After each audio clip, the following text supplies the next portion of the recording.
You've had this conversation. Someone tells you what's wrong with the economy, or the war, or the school system, and they say it with complete confidence. No hedging, no qualifiers. The tone of a person reporting a fact. And you know, because you happen to know something about that particular subject, that what they just said isn't right. Not a matter of interpretation, it's just wrong. But here's the part worth sitting with. They weren't lying, they weren't performing, they believed it. The certainty was real. So, where did it come from? Let's start with something that sounds obvious, but isn't.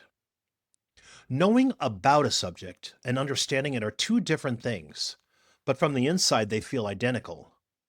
You've heard the terms, you've watched the arguments go past, you know which side says what. That accumulates into a sense of familiarity, and familiarity is what understanding feels like. There's no separate signal that arrives to tell you the difference. Nothing announces, you've heard this discussed, but you couldn't explain how it works. Ask someone to explain in detail how a bill becomes a law, or actually what happens when a central bank raises its rates. Most people can't, including people who have strong views on both. Now, that gap isn't stupidity. It's the ordinary condition of being a person in a world that contains more subjects than anyone can master. The mechanism is old. We've always been confident beyond our knowledge. What's new is the volume.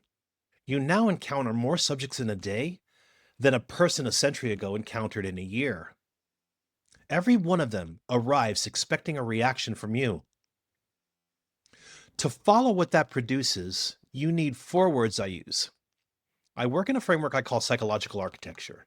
It reads psychological life across four domains: mind, the reading you're making of a situation; emotion, what that reading feels like; identity, the sense of who you are that's writing on it; and meaning, what the whole thing amounts to, what it's for. Four domains, but not four boxes. Press on one and the others move.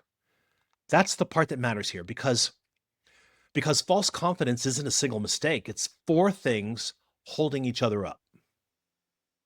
Mind makes the first move. Familiarity gets read as comprehension. You've encountered the subject, so you file it as known. That reading produces a feeling. Not doubt, the opposite.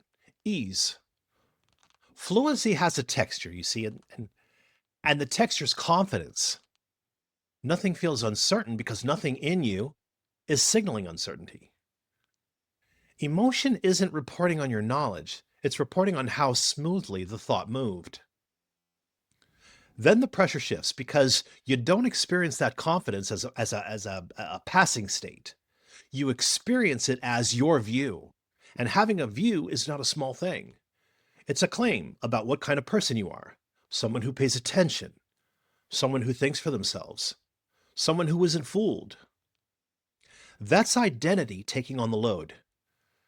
The opinion is no longer a piece of information you're holding, it's become a piece of who you are.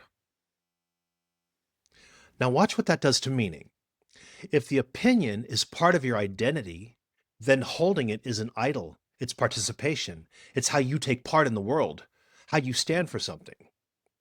Having a position then becomes a duty, and not having one starts to feel like indifference, like not caring.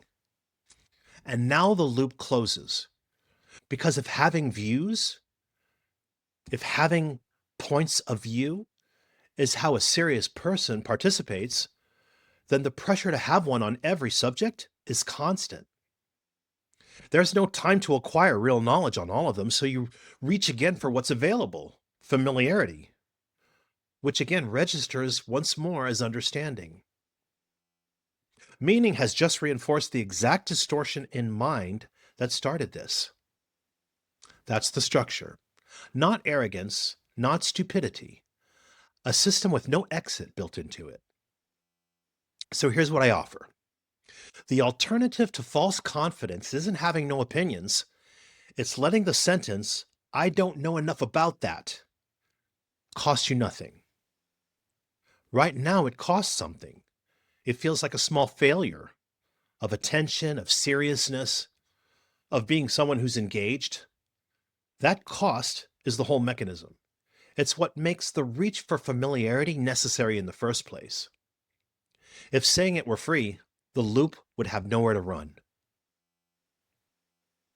Notice next time the difference between I've thought about this and I've heard about this.